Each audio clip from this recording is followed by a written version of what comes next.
Karma delivered my revenge on my cheating wife as her betrayal unfolded right in my living room. Driving down Wesley Drive, Mike Morrison glanced at the 11 houses from the corner to his own. He had framed 8 of them, while the remaining 3 were built by John Peary, a local contractor.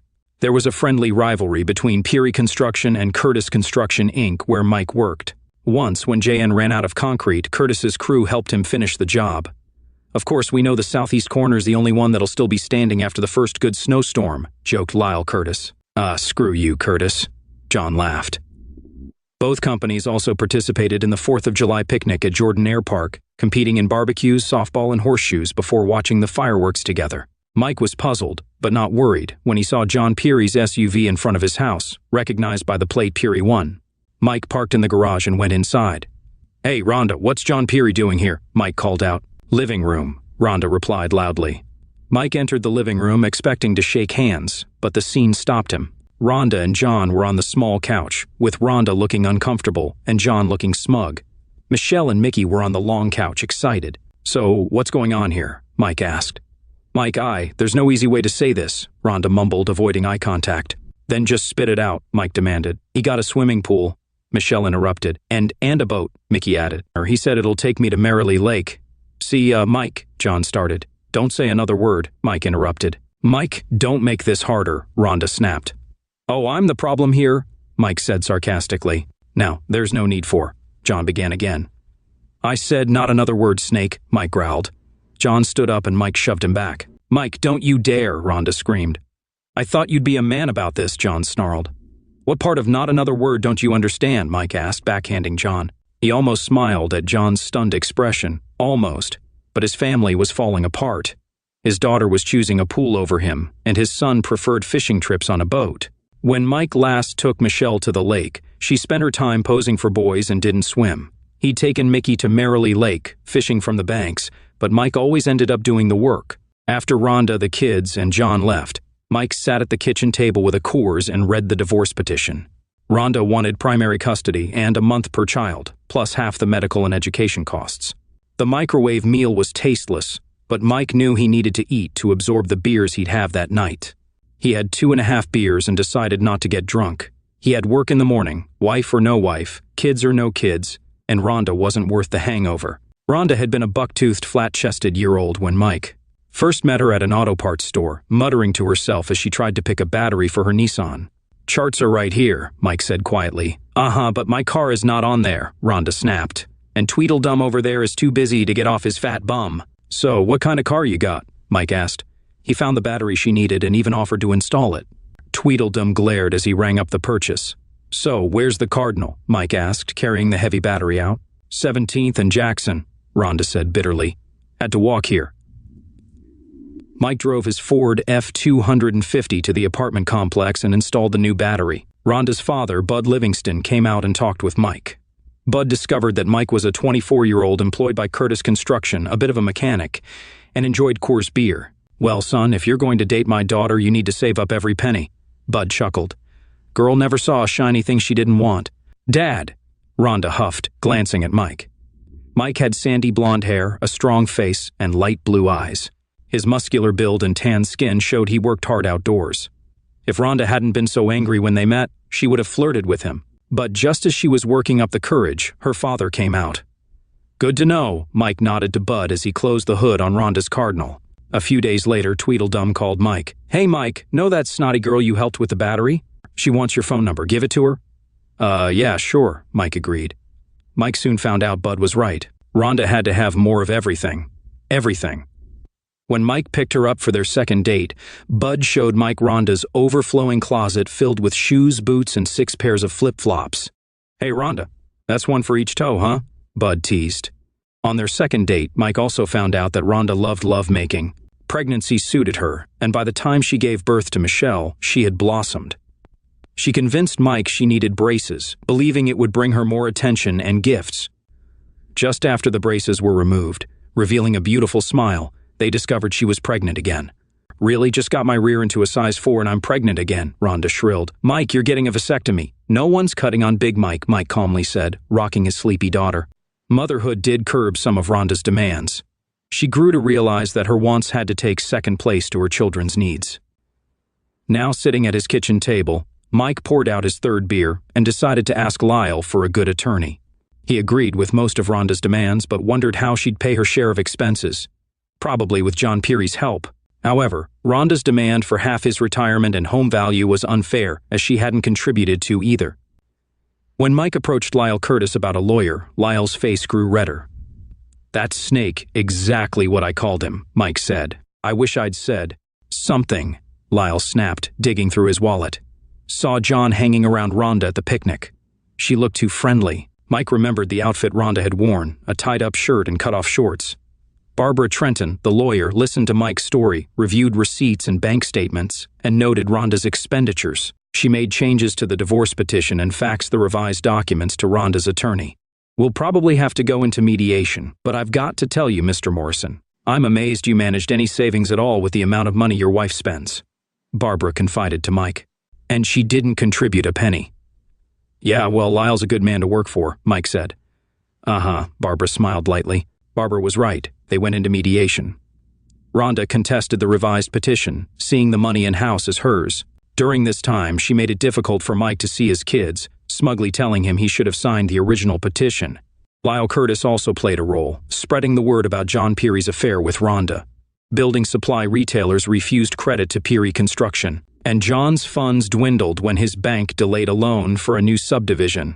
John was furious. Mike's kids were sullen during his weekends with them, talking about the fun they had with Jan and Rhonda. "We could be water skiing if we were with Mom and Mr. John," Michelle sneered when Mike suggested the lake. "Yeah, Dad," Mickey said. "I even got a boogie board." When John Peary bid for a new office building in Raquel Falls, the board rejected him due to his personal life. Lyle Curtis and Mike were part of the winning bid. John's mood worsened when his painter, Ray Mangetti, told him his paycheck had bounced. Ray had been with John since the beginning and now stood nervously in John's office. "Hey, you know I need to get paid," Ray said. A homeowner hired John for a basement remodel, but John had no workers since they were now with Curtis. John had to cancel the job. Brian White, Rhonda's attorney, also demanded payment. When Rhonda tried to use her credit cards, she found Mike had canceled them.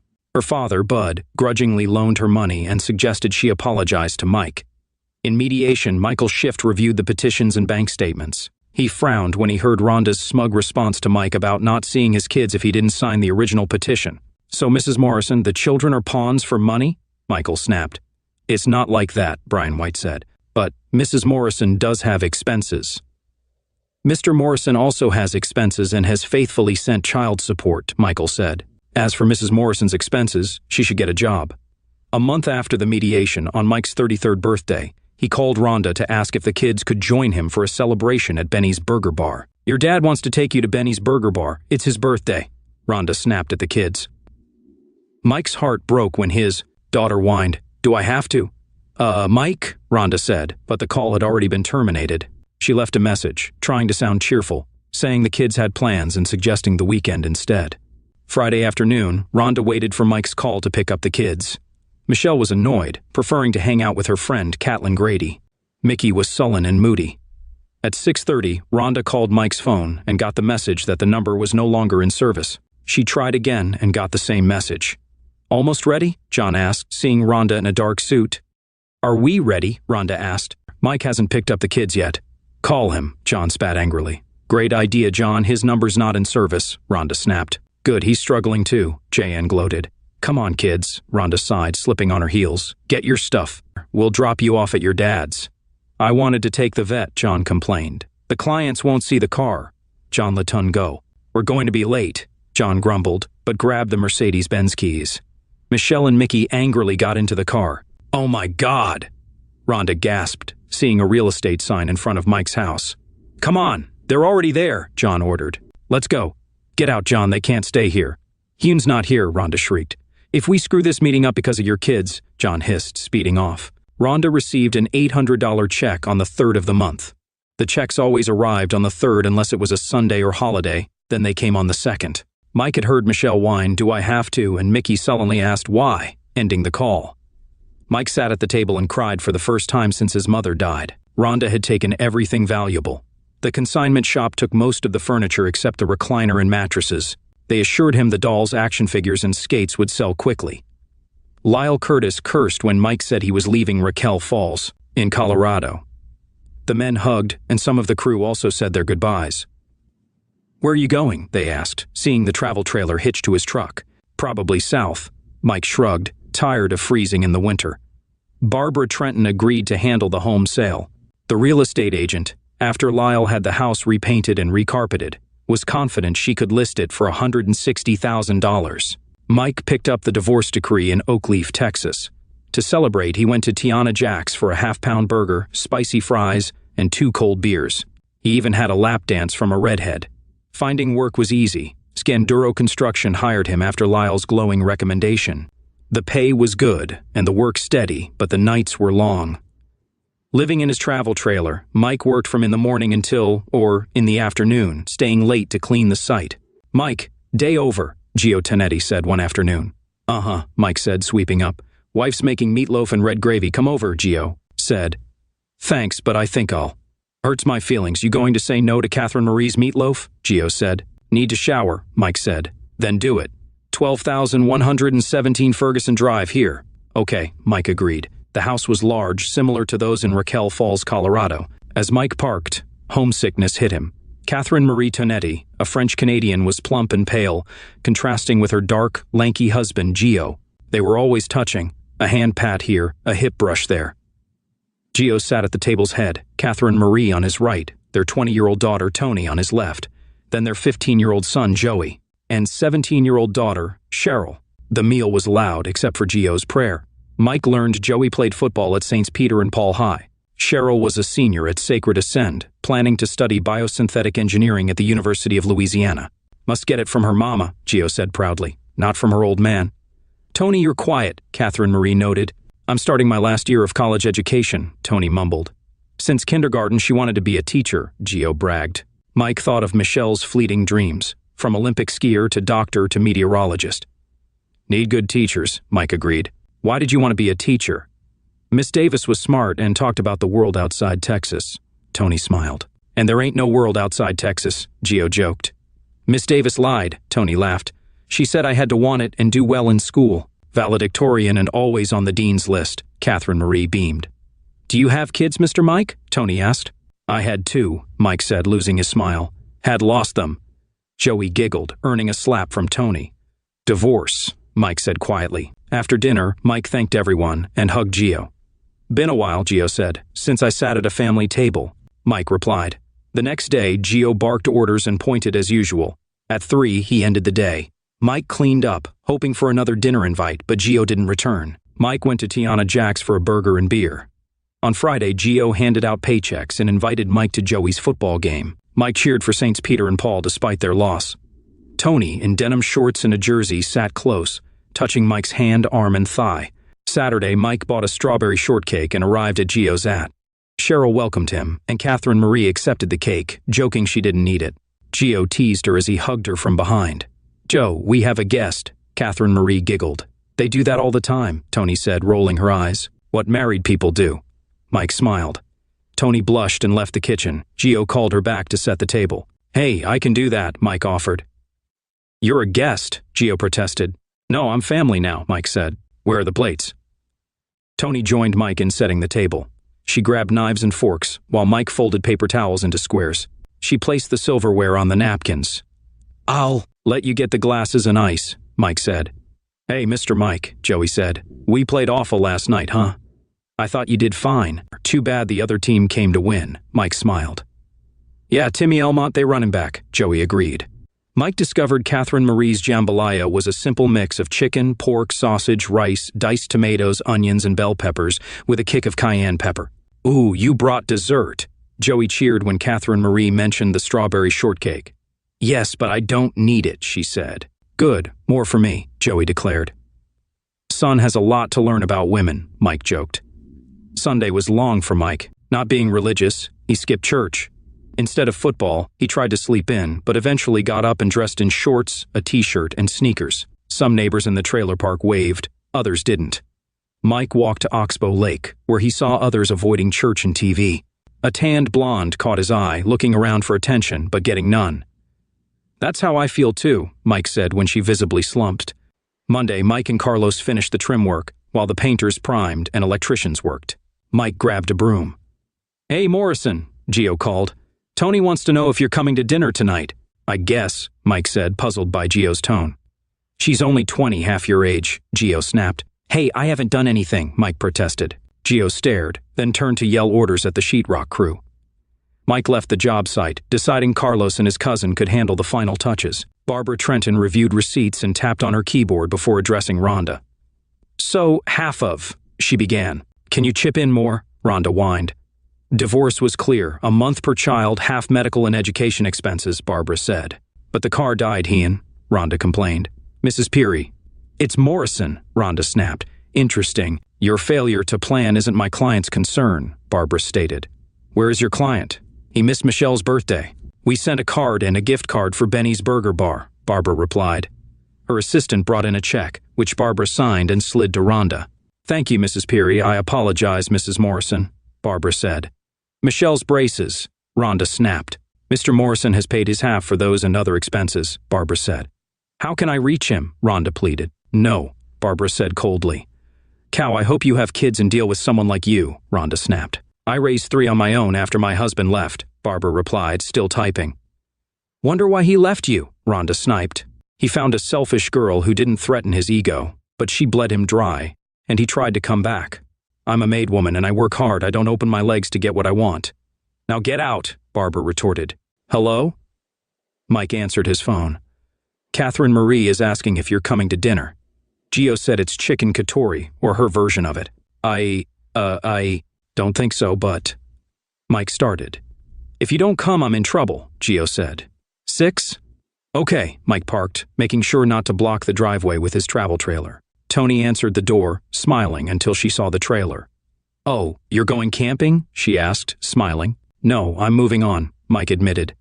Tony's eyes filled with tears and she ran inside. What the? Catherine Marie asked. What's wrong with her? Come on in, Mike, she greeted with a smile. Joey had set the table and Cheryl was getting the glasses. Tony, dinner's ready, Catherine Marie called. Antoinette Catherine Marie Tonetti, she yelled, standing up. She uses your full name, you're in trouble, Joey joked to Mike. Don't tell her mine, Mike smiled. I'll get her, Cheryl offered. Joe, say grace, I'll get her, Catherine Marie ordered. They hesitated, but then started eating. 2 plump blonde women with red eyes soon joined them. Mike, why are you leaving? Catherine Marie asked. My job's done, Mike said. As Gio looked up. We just started rolling it today, Gio said. But my part is finished, Mike pointed out. We're starting the Great Oak National Bank Monday after next, Gio argued. Mr. Mike, please stay, Tony whispered, eyes tearing up. She mouthed, please, at him. 5 years later, Rhonda Morrison drove down Roberts Drive, admiring the stunning homes. She stopped at, noticing the shiny travel trailer. Mike had poured a concrete pad for it despite her objections. The yard was neat and colorful with flowers and a wooden wheelbarrow. Rhonda approached the front door and rang the bell.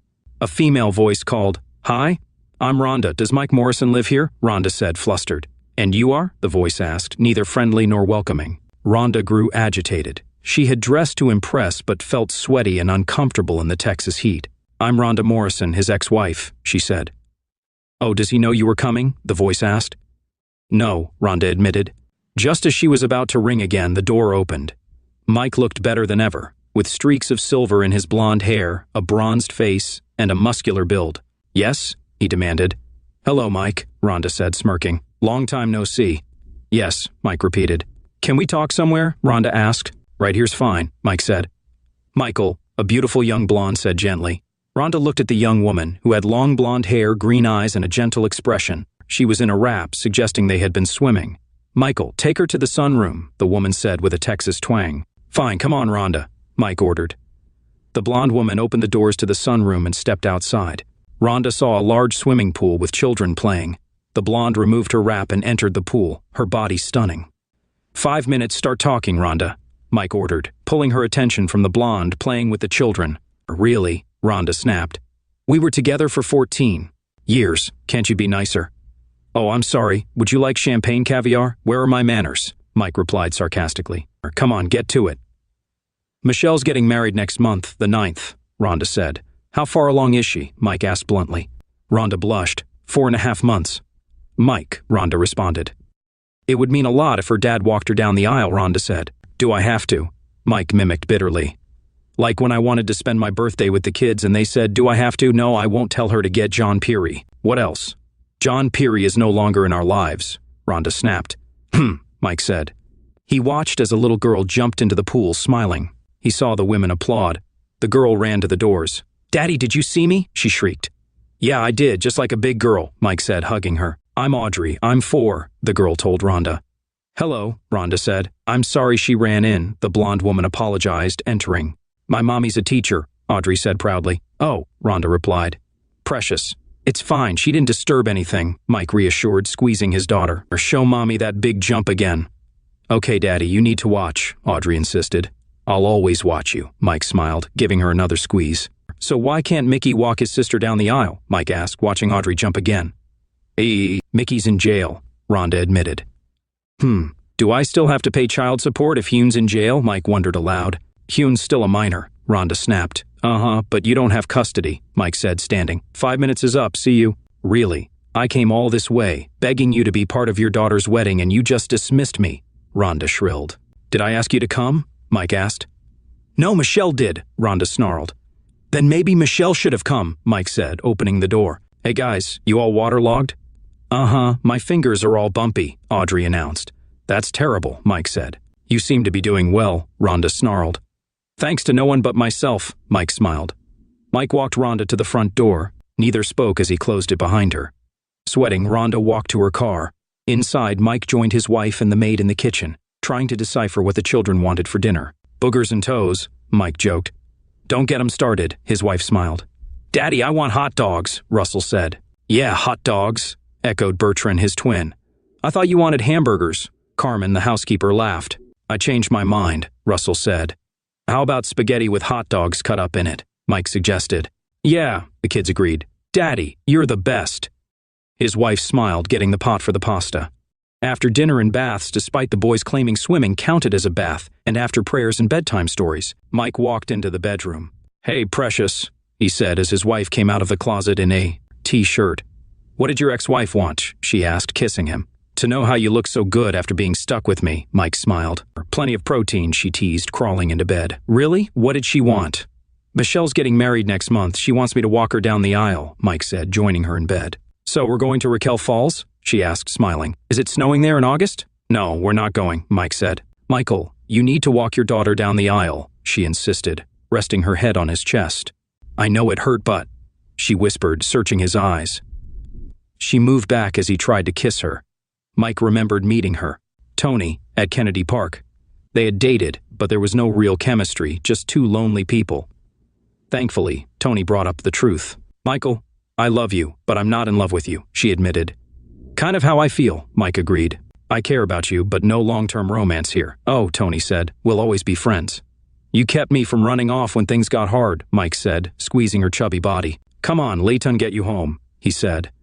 Just then, a Yorkie charged at a jogger, wrapping her in its retractable leash. The jogger fell hard, and the dog squealed, trapped under her. The woman screamed at the jogger. Mike rushed over, helped the jogger, grabbed the snarling dog and handed it to its owner. Hold your animal and drop the leash, Mike ordered, untangling the line. The jogger had a swelling knot on her forehead and a broken ankle. Tony, get her name and address, Mike said. I'm not giving you. The woman started. Mike snapped her picture and called emergency. We have a jogger with a broken ankle and possible concussion. The nearest vehicle is in Wakula, the operator said. Never mind, I'll get her there myself, Mike snapped, carrying the woman to his truck. Tony followed, glaring at the woman and her dog, who left hastily. Don't worry, got her picture, Mike told Tony, strapping the jogger in. Tony grabbed ice from a vendor and held it to the woman's head as Mike drove to the hospital. The woman moaned softly but was still unconscious when they arrived at the ER. A nurse and orderly took her inside. Mike drove Tony home. They hugged, and she went inside, wiping a tear. Mike debated whether to go back to the hospital but decided against it due to the late hour. He had a full day ahead with work at Scanduro in his latest foreclosure project. The night they had chicken katory when Tony begged Mike to stay, he decided to find a more permanent home than his travel trailer. While waiting for Scanduro construction to start on the Great Oak First National Bank, Mike bought a foreclosure in a modest neighborhood. The house was trashed, with rotting food, smeared feces, broken windows, and concrete in the toilets. Mike did most of the work himself, using his job to get materials at a good price.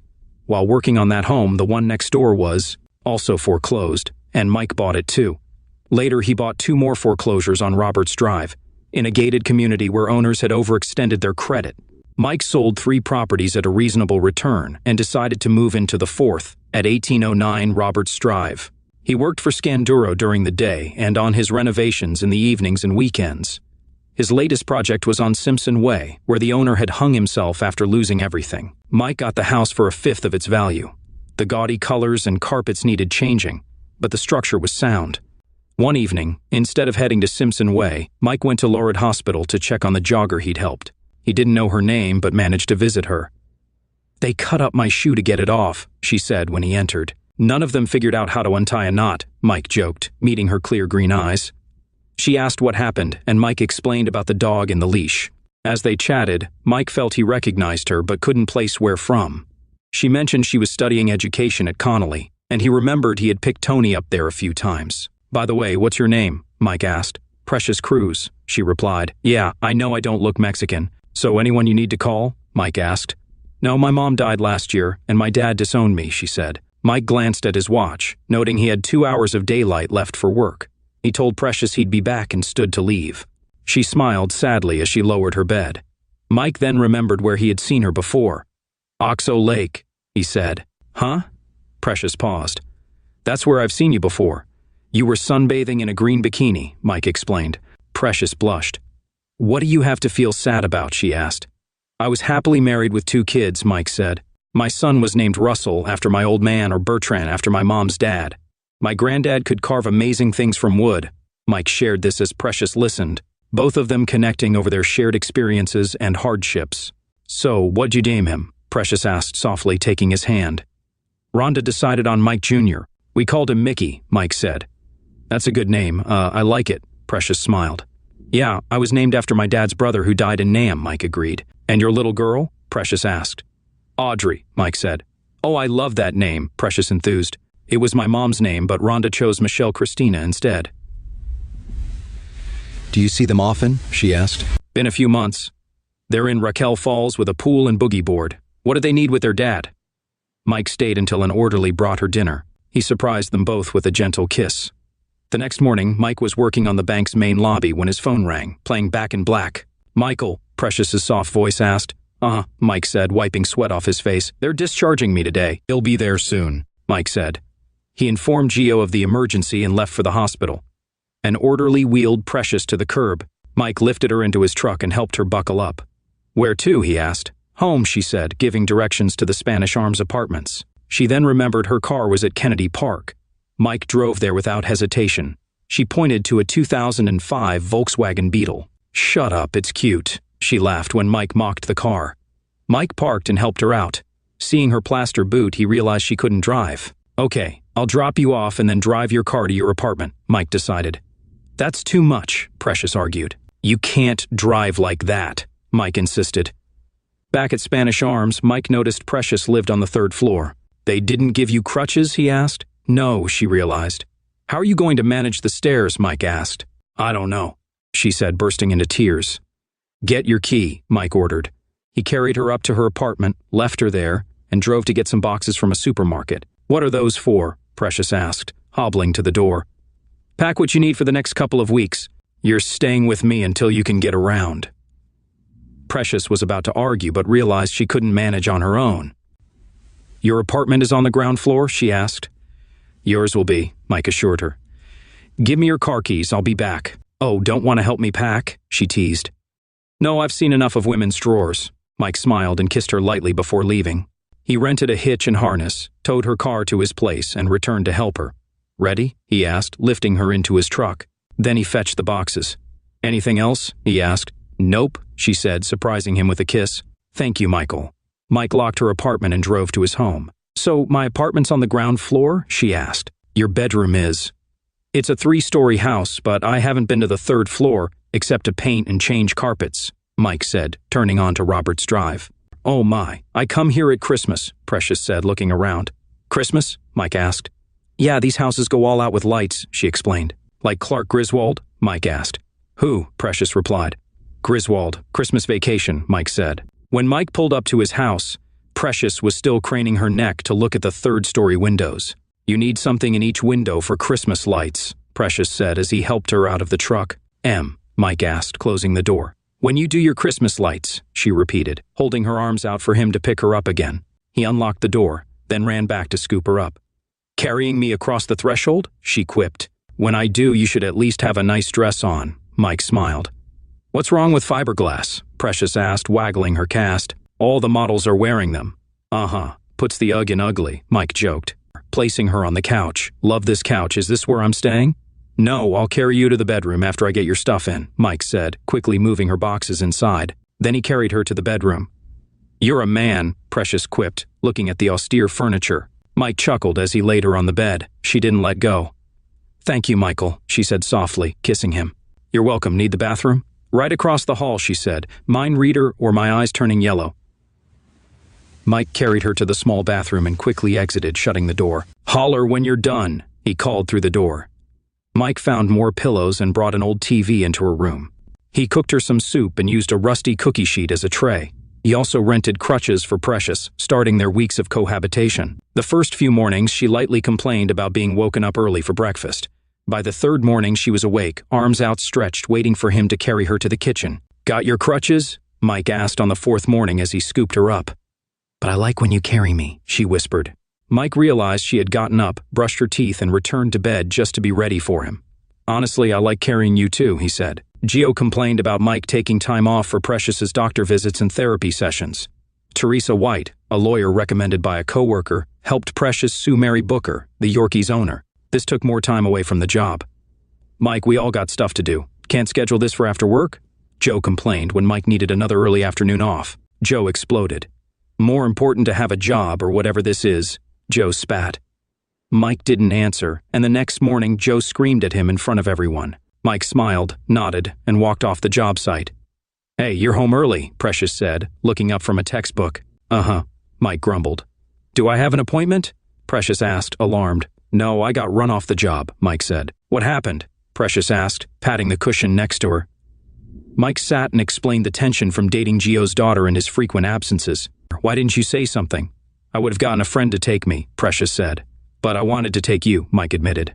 "Why?" Precious asked, peering into his eyes. "Because I'm in love with you," he admitted. "And I'm in love with you, Michael Arthur Morrison," Precious whispered, then kissed him. Now unemployed, Mike bought more foreclosed homes, did repairs, and continued making money. Being his own boss gave him time to take Precious to appointments and on outings. On one such outing, to the Hog's Head, a barbecue restaurant Precious loved, Mike realized his true status. "Hey, Press," a muscular young man sneered. "Hi, Barry," Precious replied flatly. "This your dad?" Barry asked, trying to sit next to her. Precious blocked him with her hand. "No, this is my fiancé, Michael Morrison." "Michael, this is Barry. I used to date him." "Used to," Barry mocked. "My fiancé," Precious said firmly. "Hey, Allison, what's up, girl?" Barry sighed. "I found out there's a huge difference between men and little boys," Precious smiled sweetly. "Hey, Precious Barry, the ribs are here," Allison said. Barry glared at Mike, jostled the table, and walked away. "Your fiancé?" Mike asked, as the waitress brought their brisket platters. "You didn't know?" Precious smiled, mixing sauces on her brisket. She held out her finger covered in sauce. "Want to get married the day after Christmas?" she asked, as Mike sucked the sauce from her finger. "Gives me a month to find the perfect ring," Mike agreed. Precious smiled triumphantly and wider when Mike imitated her sauce mixing. "Gives me time to get this cast off. Can you two-step?" she asked. "I'll learn," Mike said. Brandon Wright of the Fellowship Non-Denominational Church performed their wedding. The ceremony was loud and joyous, reflecting Brandon's love of God and preaching. Mike had learned the Texas two-step and swing. The fellowship hall was filled with cheers as the DJ kept everyone dancing. The Hog's Head barbecue catered the event, and guests enjoyed the meal. Toni Tonetti congratulated Mike and Precious, but then locked herself in a bathroom stall to sob. Emmanuel Wright, Brandon's son, offered her a handkerchief. "Seeing others happy can be hard," he said quietly. Toni dabbed at her tears. "When my cousin Amelia got married, I wanted to punch the guy," Emmanuel admitted. "Oh, yeah," Toni smiled slightly. "Yeah, but sanity prevailed. The guy's a nose tackle for Connolly Cougars," Emmanuel joked. "Ouch," Toni agreed. "Why haven't you dancing yet?" Emmanuel asked. "Let ton go," he said, grabbing her hand. Months and days after their wedding, Mike and Precious were at Low Ridge Hospital for the birth of Bertrand, Michael, and Russell. Months later, Tony and Emmanuel were having their first child, while Precious was having their daughter, Audrey. In the present, the Morrisons traveled back to Mike's town to make amends with his children.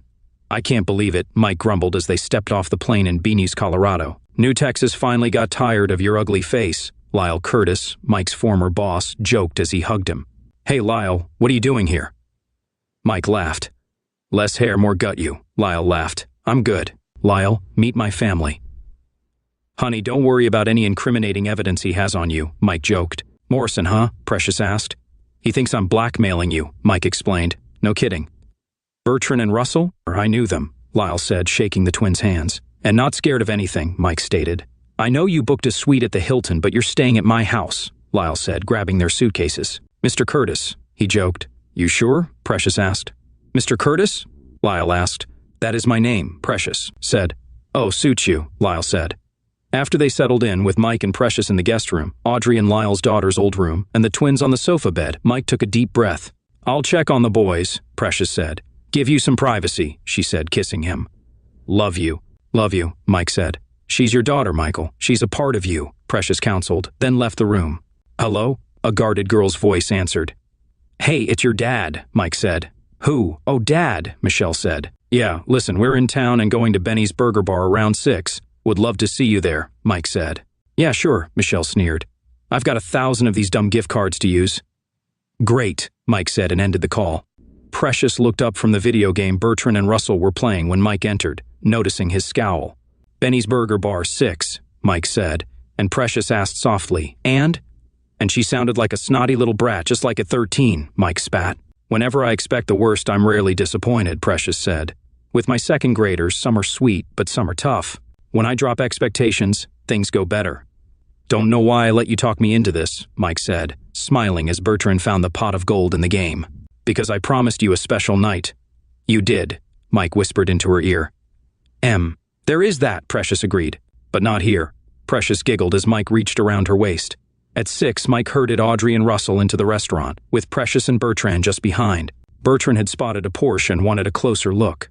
Mike scanned the room, feeling disappointment and anger when he didn't see Michelle. "She here?" Precious whispered, taking Mike's hand. "Nope," Mike said bluntly. "Maybe she's stuck in traffic?" Precious suggested. "Did you see any traffic out there?" Mike asked harshly. "Raquel Falls doesn't have traffic jams. So how do we do this?" Precious asked, helping guide the kids to the counter. "First, you order your burger, pound, or 1 PB, Mike said. "A LB?" Audrey asked. "Daddy's joking, it's 1 pound, Precious giggled. "Then you choose bacon, cheese, or both." "How about half bacon, half cheese?" Russell asked. "Now you're getting it," Mike said. "Then when the burger's ready, you go to the bar with over 40 toppings." "Boogers?" Bertrand asked. "Bertrand," Precious said disapprovingly. "No, those you bring yourself," Mike said. "But there's blue cheese, salsa, jalapenos, onion straws. Sounds like you've been here before." The girl behind the counter smiled. "Used to be my favorite place," Mike admitted. Michelle arrived minutes late, nodded at Mike, dawdled over ordering and fixing her burger. "Aye," she snapped, slapping her tray down. "About 5 months along?" Mike asked, noting her paunch. "Uh-huh," Michelle said, stuffing her mouth with burger. "I'm 2 months along," Precious said, trying to connect.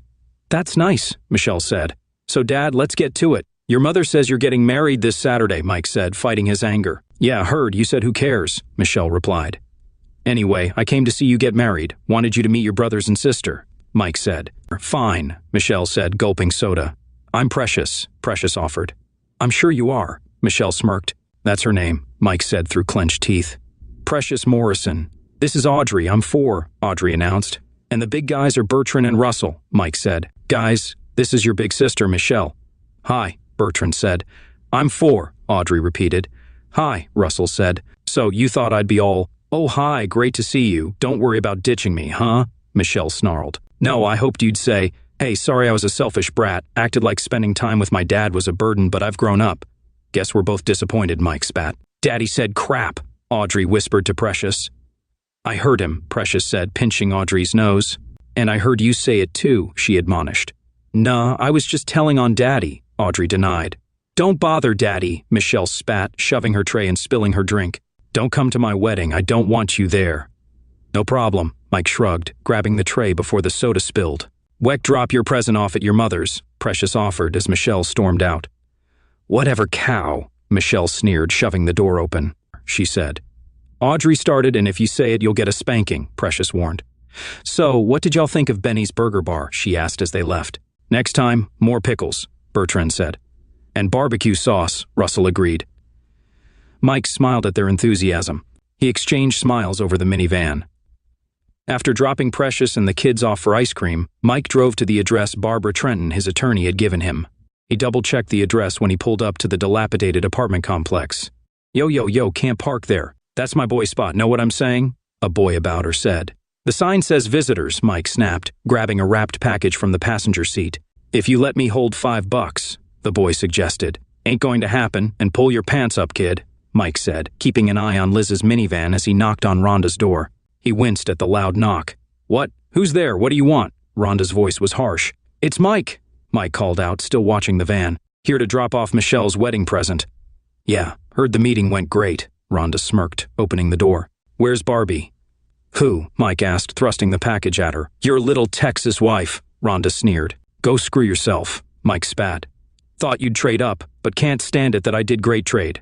Think I'll keep mine. Mike smiled and turned, ignoring Rhonda's tirade. He walked down the stairs and opened the van door, kept an eye on the wheels.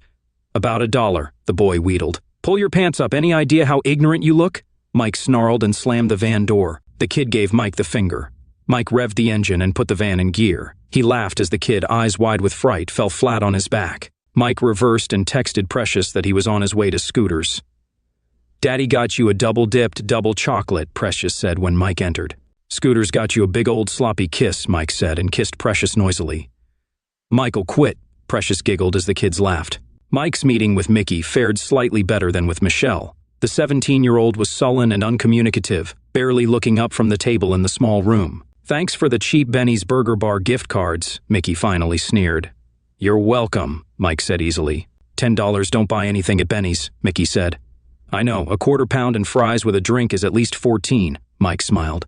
Then why'd you send a $10 gift card? Mickey asked angrily. So you'd have to pay a little yourself, Mike smiled. Why'd you even come here? Mickey demanded. Honestly, wanted to see if there was any of that kid left, Mike admitted. Saw your sister. There's nothing left of the girl who played a tree in her first grade play, smiling and waving at me. And I hoped there'd be some of that little buddy I went fishing with. Remember that rainbow trout, 612 LB? Mike said. First thing out of your mother's mouth. I ain't cleaning that thing, Mike recalled. But she ate the hell out of the fillets. How'd you get all those fillets? Mickey asked. Bought 3 more trout, Mike chuckled, stepping out into the hall. Dad, Mickey cried as the door slammed shut. Precious was true to her word.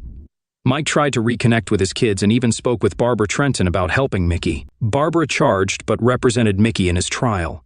Mickey was sentenced to years in a state penitentiary but got assigned to 5 Tribes, a medium security facility. Mike learned he was a grandfather when Michelle gave birth to Louise Charlotte Schron, a LB, Oz baby who didn't live to see her 1-year anniversary. Mike's tears were heartfelt as he sent condolences to Michelle and her husband.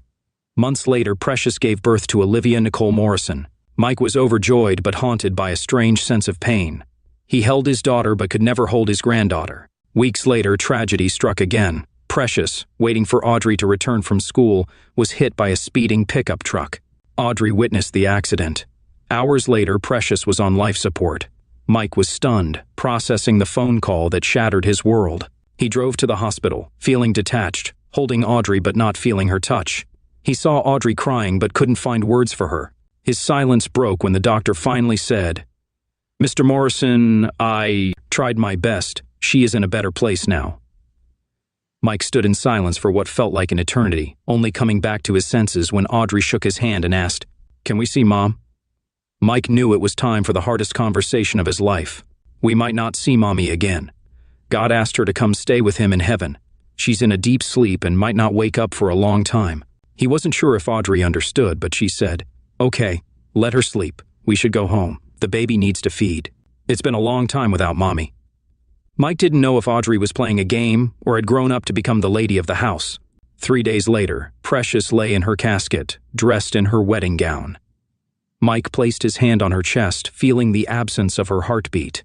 For the first time, he couldn't hold back his tears, regretting never fully expressing his love. He looked up at the cross and prayed, "Just one moment, give her life, so I can tell her how much I loved her and feel her heartbeat one last time."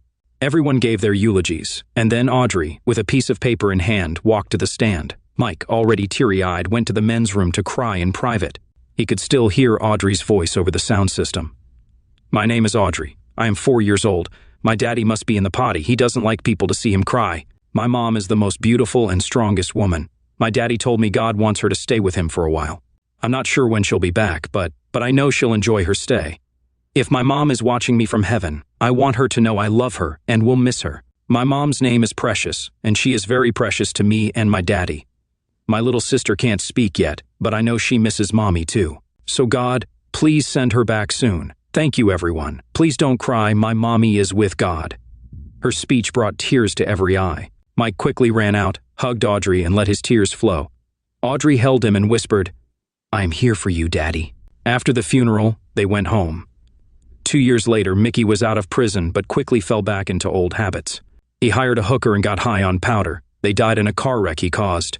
Mike attended his funeral but didn't speak or console Rhonda. After everyone left, he placed a white flower on Mickey's grave. Rhonda stood behind him saying, "I'm sorry, Mike. If only I had kept the family together. My desire for more took away my husband, my family, and now my son. I never knew my actions would destroy everything." Mike said nothing and walked away. He saw Rhonda one last time at her funeral. Years later, Michelle handed him a letter from Rhonda. "Mom wanted you to have this." Mike pocketed the letter and read it at home. Rhonda had written just 3 words, "I am sorry." In her last days, she sought his forgiveness. Mike folded the letter and kept it in his drawer. That night, he stood on the porch, lost in thought, when his daughter joined him. "I saw the letter. Didn't I teach you not to read personal letters?" "Well, I forgot, but all she wanted was your forgiveness. She's gone now, so your hate won't affect her." "You sound like your mother," Mike said. "I can't help it. Must be in the genes. I did forgive her, just don't know if she'll ever know it. I forgave her when I married your mom. I just never told her. Now I can't." "You don't need to tell her, just tell yourself." Mike slept well that night, amazed at how a 14-year-old could talk like an adult. 23 years later, he was sleeping again, this time forever. Audrey gave his eulogy. "My name is Audrey. Last time I was here, I was 4 at my mom's funeral. That day, my daddy told me my mom was with God and we'd meet her one day. What he didn't tell me was the wait would be a lifetime. Today, my daddy beat me to it. He's finally with the one he loved. When Mom died, people said he'd become a booze user and wreck his life. But he loved her too much for that. He lived on to show how much he loved her. He never remarried or dated. For him, we were his life. He was both father and mother to us. He taught me about life, took me shopping for my prom dress, taught me to cook fish and be a good human. He ensured we were educated and had good lives. There aren't enough words to describe his kindness and love. I hope he finds his Precious in heaven, and Daddy, if you're watching, we all love you." Mike was laid to rest beside Precious. All his children stood together near the graves of 2 people who loved each other, now together forever.